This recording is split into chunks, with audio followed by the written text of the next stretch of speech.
आज आपण बघतोय अगदी गावाकडच्या पद्धतीने कच्च्या फणसाची भाजी कशी करायची. तर त्यासाठी सर्वात आधी तव्यावर मी इथे थोडंसं तेल घातलेलं आहे. आधी ना आपल्याला हे खोबरं आहे ना थोडंसं परतून घ्यायचं आहे, कारण खोबरं भाजायला थोडासा वेळ लागतो. त्यानंतर याच्यामध्ये लसूण घातलेलं आहे, सोबतच आलं घालून घेऊया.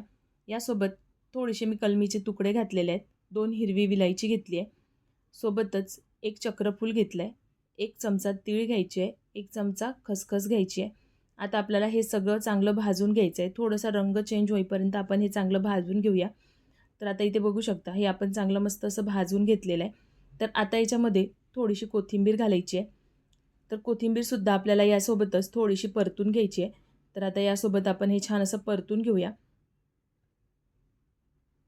तर आता इथे बघू शकता, हे आपलं चांगलं असं परतून झालेलं आहे. आता आपण हे एका प्लेटमध्ये काढून घेऊया. आता हे आपल्याला थंड करून घ्यायचं आहे. आता त्याच तव्यावर मी आता हा तवा आहे ना थोडासा पुसून घेते.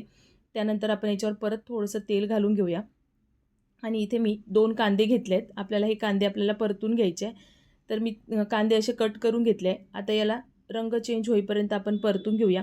हलकासा रंग चेंज झाला पाहिजे. खूप जास्त आपल्याला डार्क इथे भाजायचं नाही आहे. तर आता इथे बघू शकता, या पद्धतीने कांदे परतून झाले की आता याच्यामध्ये एक टोमॅटो कट करून घातला आहे. आता आपल्याला हे टोमॅटो सॉफ्ट होईपर्यंत यालासुद्धा कांद्यासोबत आपल्याला चांगलं परतून घ्यायचं आहे. तर बघा इथे 2 ते 3 मिनटं परत मी इथे छान असं परतून घेतलं. आता आपण हे सुद्धा एका प्लेटमध्ये काढून घेऊया. काढून घेतल्यानंतर आपल्याला हे चांगलं असं थंड करून घ्यायचं आहे. नंतर आपण आता याला मिक्सरला वाटून घेणार आहे. तर आधी आपण हे चांगलं थंड करून घेतलं आहे.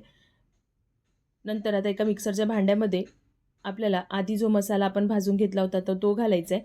त्यानंतर कांदा टोमॅटो घालून घ्यायचा. आता पाणी न घालताच मी आता याची पेस्ट करून घेते. तर आता मी हे मिक्सरला फिरवून घेते. तर बघा आता आपली ही पेस्ट तयार झालेली आहे. आता हे साईडला ठेवून घ्यायचं आहे. सोबतच मी इथे अर्धा किलो हे कच्चं फणस घेतलं आहे. आता स्वच्छ पाण्याने आधी हे धुवून घ्यायचं. 2 ते 3 पाण्याने स्वच्छ धुवून घ्यायचं आहे.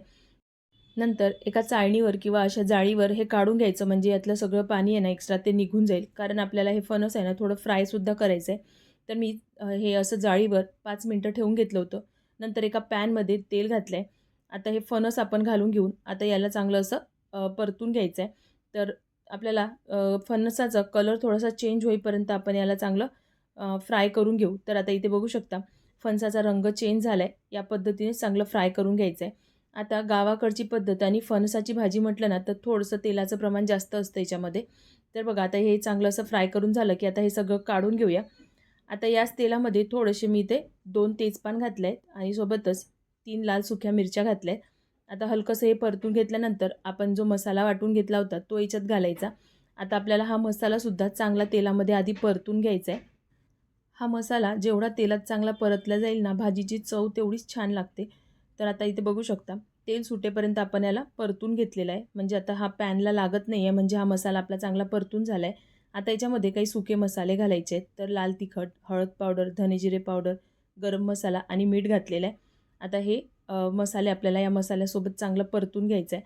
तर बघा या पद्धतीने छान कलर बघा किती मस्त आलेला आहे. या पद्धतीने मसाला चांगला आपला झाला पाहिजे. नंतर याच्यामध्ये मिक्सरच्या भांड्यामध्येच थोडंसं पाणी फिरवून मी याच्यामध्ये घातलं आहे. परत एकदा चांगलं असं मिक्स करून घ्यायचं. आता या मसाल्यामध्येच आपल्याला जे आपण फणस फ्राय करून ठेवलं आहे ना ते घालून घेऊया. म्हणजे मसाल्यामध्ये आपल्याला हे फणससुद्धा 3-4 मिनटं छान होऊ द्यायचं आहे. तर बघा 3-4 मिनटं हा असंच आपण मसाल्यामध्ये परतून घेऊया, म्हणजे फणसाच्या आतपर्यंत हा मसाला जाईल. आता हे मसाल्यामध्ये चांगलं असं मिक्स करून घेतलं आहे. आता परत आपण 2 ते 3 मिनटं हे झाकून असं मसाल्यामध्येच होऊ देऊ. तर आता बघा 2 ते 3 मिनटं होऊन गेले आणि बघा मस्त मसाल्याला तेल सुटायला लागलं आहे. परत एकदा याला चांगलं मिक्स करून घ्यायचं आहे. आता आपण याच्यामध्ये पाणी घालणार आहे. तर पाणी मी इथे गरम करून घेतलेलं आहे. तर गरम पाणी घातल्यामुळे भाजीची चव बदलत नाही. तर बघा इथे गरम करून घेतलेलं पाणी घालायचं आहे. आता तुम्हाला जेवढी ग्रेव्ही पाहिजे ना त्या हिशोबाने इथे पाणी घालायचं आहे. तर फणस अजून आपलं शिजायचं आहे, त्याच्यामुळे थोडंसं जास्त पाणी घालून घेतलेलं आहे. तर आता मी इथे झाकून याला 12 ते 15 मिनटं शिजवून घेणार आहे. कारण फणस ना थोडंसं मऊ शिजलं ना तर भाजीची चव अजून छान लागते. तर बघा इथे मी जवळपास 13 मिनटं शिजवून घेतलं आहे. नंतर चेक केलं तर फणस मस्त शिजलं होतं. तर आता इथे बघू शकता मस्त भाजीला तेलसुद्धा सुटलेलं आहे. तर इथे मी तुम्हाला एक फणस तोडून देखील दाखवते. ग्रेव्ही बघा किती मस्त झालेली आहे. अप्रतिम चव लागते. तुम्ही एकदा या पद्धतीने नक्कीच ट्राय करून बघा. तर इथे बघू शकता फणससुद्धा आपलं मस्त असं मऊसूत शिजलेलं आहे. तर फणस असं शिजलं पाहिजे तेव्हाच भाजीची चव चांगली लागते. तर वरून बारीक चिरलेली कोथिंबीर घालून घेऊया. तुम्हाला ही रेसिपी कशी वाटली मला कमेंट बॉक्समध्ये नक्कीच सांगा. सोबतच तुम्ही माझी रेसिपी कुठल्या स्थितीतून बघताय ते सुद्धा मला कमेंट बॉक्समध्ये सांगा. तर बघा मस्त अशी चमचमीत आपली ही भाजी तयार झाली आहे. अगदी गावाकडच्या पद्धतीने आपण बनवलेली आहे. तर भेटूया अशाच नवनवीन रेसिपींमध्ये.